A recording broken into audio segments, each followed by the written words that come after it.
আসসালামু আলাইকুম। Learn fluency চ্যানেলের পক্ষ থেকে তোমাদের সবাইকে স্বাগতম এবং আমন্ত্রণ জানাচ্ছি আজকের এই ক্লাসে।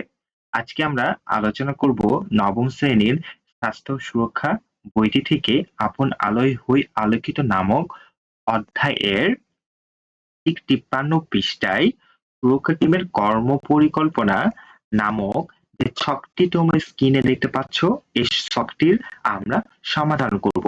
চলো আলোচনাটি শুরু করা যাক। শুরু করছি পরম করুণাময় মহান আল্লাহ তাআলার নামে।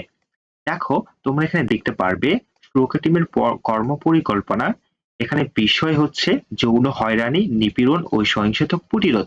এই বিষয়টি সম্বন্ধে দেখো, শিক্ষার্থীদের জন্য যে চিন্তাগুলো করা উচিত বা যে পদক্ষেপগুলো গ্রহণ করা উচিত সেগুলো তুলে ধরা হয়েছে। দেখো, শিক্ষার্থীদের জন্য, অর্থাৎ এটা তোমাদের দলগত একটা কাজ, তাই না? দেখো, শিক্ষার্থীদের কি করা উচিত? যৌন হয়রানি, নিপীড়ন ও সহিংসতা প্রতিরোধের জন্য ১.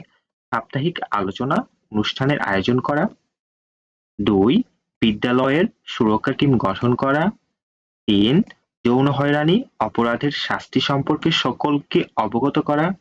৪. বিশেষজ্ঞ কোনো ব্যক্তির সঙ্গে এই সংশ্লিষ্ট বিষয়ে আলোচনা করা। ৫. সহপাঠীদের অভয় দেওয়া। ৬. আদর্শ স্কুল গঠনে উদ্বুদ্ধ করা।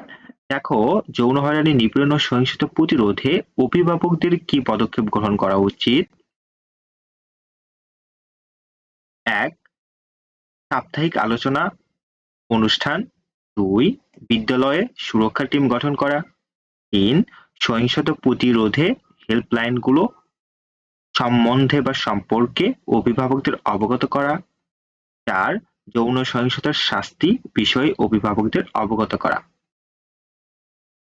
তারপরে দেখো, আমরা দেখতে পারবো যৌন হয়রানি, নিপীড়ন ও সহিংসতা প্রতিরোধে আমার দায়িত্বগুলো কি কি। ১. যৌন হয়রানি, নিপীড়ন ও সহিংসতা প্রতিরোধে প্রয়োজনীয় হেল্পলাইন গুলো সম্পর্কে সবাইকে অবগত করব। ২. বিভিন্ন ধরনের পোস্টার, লিফলেট, ব্যানার ইত্যাদি মাধ্যমে সকলকে সচেতন করে তুলব। ৩. যৌন হয়রানি, নিপীড়ন এবং সহিংসতা প্রতিরোধের উপায় এবং কৌশলগুলো সম্পর্কে সকলকে অবগত করব। ৪. এই ধরনের অপরাধমূলক আচরণের পরিণতি বা শাস্তি সম্পর্কে সকলকে অবগত করব। ৫. অভিভাবকদের যৌন হয়রানি, নিপীড়ন ও সহিংসতা প্রতিরোধের উপায় এবং কৌশলগুলো জানিয়ে রাখব। ৬. বিদ্যালয়ের সুরক্ষা টিমের অভিভাবকদের অংশগ্রহণ নিশ্চিত করব। এ ছিল তোমাদের জন্য আজকের এই আলোচনাটি। সামনের ক্লাসে আমরা এর পরেই দেখো